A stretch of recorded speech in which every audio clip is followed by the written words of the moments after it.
जीते जीते रक्तदान करिए और जाते जाते नेत्रदान। इस अद्भुत स्लोगन के साथ अर्का जैन विश्वविद्यालय के ऑप्टोमेट्री विभाग ने 38वें राष्ट्रीय नेत्रदान पखवाड़े के अवसर पर 8 सितंबर 2023 को नेत्रदान जागरूकता अभियान का आयोजन किया, जिसमें डॉक्टर नेहा गांधी मदान, कॉर्निया एवं मोतियाबिंद सर्जन, एएसजी नेत्र अस्पताल साकची, जमशेदपुर ने सभा को संबोधित किया और उन्हें उन विभिन्न स्थितियों के बारे में शिक्षित किया जहां कॉर्निया प्रत्यारोपण का संकेत दिया जाता है। डोनर कॉर्निया की कमी चिंताजनक है। वहीं डॉक्टर नेहा ने स्वयं और दूसरों को अपनी आंखें दान करने के लिए प्रेरित करने पर जोर दिया। विश्वविद्यालय के कुलपति प्रो डॉक्टर एस रजी बताया कि नेत्रदान महादान है और लोगों में इसकी जागरूकता अति आवश्यक है। कार्यक्रम के अंत में विश्वविद्यालय के शिक्षकों एवं छात्रों के बीच मुफ्त नेत्र जांच शिविर का आयोजन भी किया गया। we are lacking to transplant in these patients, so they lose their eye. Then, as I said, that these pseudophakic bullous keratopathy, like people, doctors in their learning curve, they tend to damage the corneas. Around 31,000 pseudophakic bullous keratopathy are reported every year. Next. And these are the hereditary conditions. Children who are blind due to, like by birth only, they get this kind of corneas and they have to be transplanted. Their learning ability, their general mobility, they do not acquire all those things. So they immediately require transplantation at a very young age. Like you know that the phobia gets at 3 months of age, there is light has to be passed to the eye, and so they get their signals to the brain, and so that they can see. So the transplantation has to be done at a very tender age group. So they also require transplantation, or else they can develop amblyopia if it is done in the later age group. Next. So injury cases, like I said, open globe or alkali burn injuries, like people who have acid attack or alkali chuna installation in the eyes, then some kind of delayed intervention leads to permanent visual loss in these patients. Next. So what is the solution for all those things?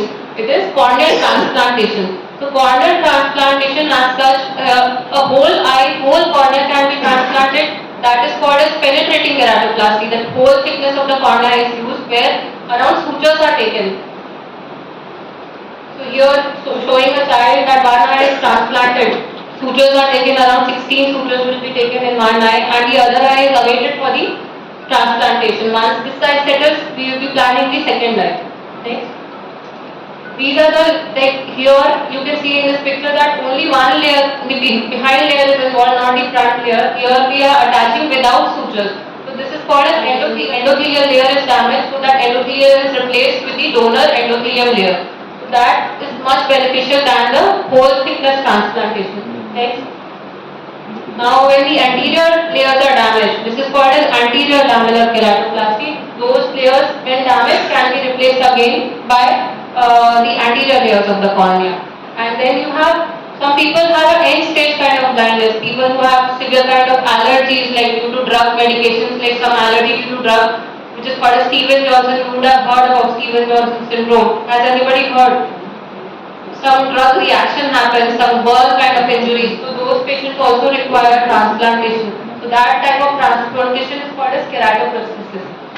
Now, as already told that there is lack of awareness among general public, and insufficient facilities are there in the hospitals and institutes for doing transplantation. There is absence of motivation among the trained person also to do the transplantation, and there are social and religious myths not to do the transplantation.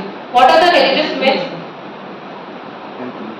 That people think that the face and the body will be disfigured, they will be born blind in the next generation and next birth, and they will not be able to see God. So these are the social myths, that stigmas that they are having, the mental blockages there, that they should not donate their eyes.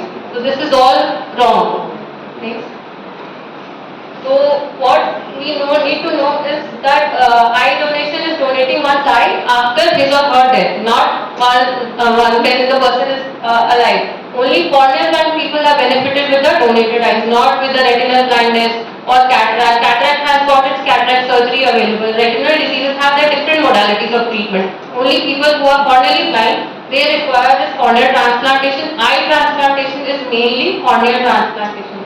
Anyone can donate their eye, as already said, irrespective of the age, sex and blood group. So what we need to know is that it can be removed, like I had already told, within 4 to 6 hours of the death. Eyes of donated person can save the vision of 2 or more than 2 actually corneal blind people. Eye removal takes around only 10 to 15 minutes and it leaves no scar and disfigurement of the face. What we do is after removing the eye, a plastic kind of an eye is filled in the patient's body so that nobody knows that eye has been retrieved. This is done after all the consent has been taken from the family members and the pledge card has been seen. The donated eyes are never bought or sold. It's like a voluntary donation. Eye donation is never refused. Any call that a hospital receives, it is never refused. Either it be like patient has HIV or cancer or anything, the eyes are retrieved, but like we never refuse it. That can be used in research, but not in the patient's eye. Families can donate eyes of their dear dependent even if the eye has not been pledged, and one has to contact the eye bank to become registered with the eye donor. That's it. If anybody has any doubt regarding eye donation, anybody wants to know anything about eye donation?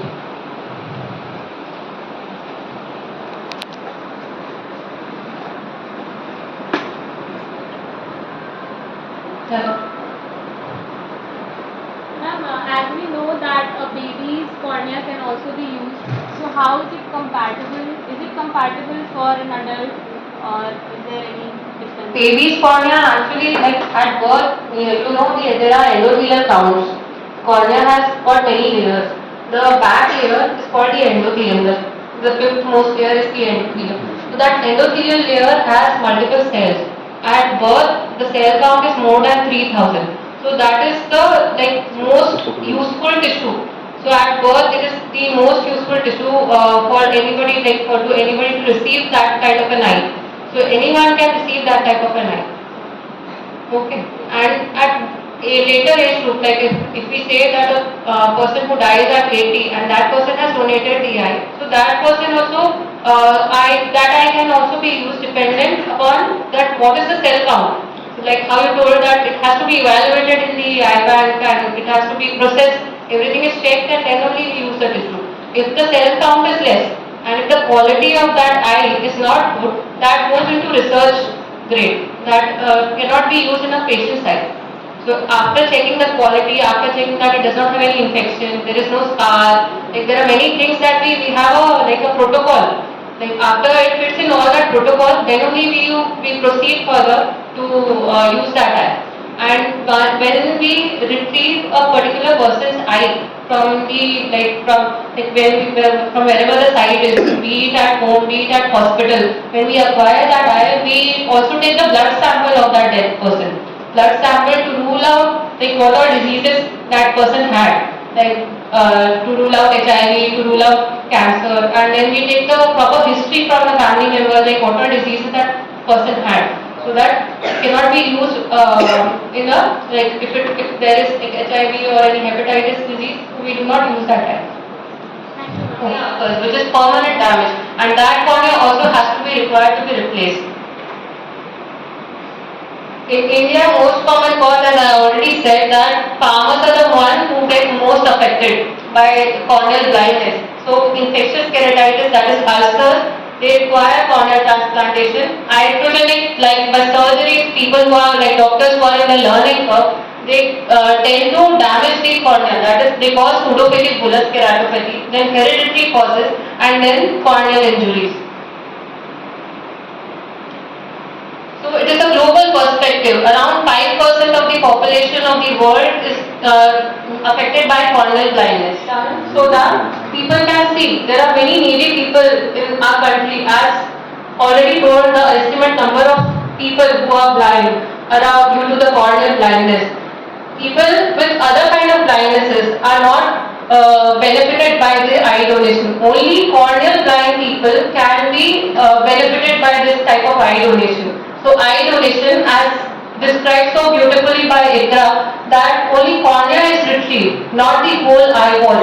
Cornea along with 2 mm of the sclera that you all know is taken out and due to the cornea diseases. So I would like to tell you that cornea diseases are mainly because of infections. In our country, we have farmers. Most of the population are farmers. So farmers are getting affected by infections due to thorn injury or any leaf particles. They get ulcers, and those people are the most needy people who require treated cornea, which is evaluated in the eye band and can be used and transplanted in a diseased eye.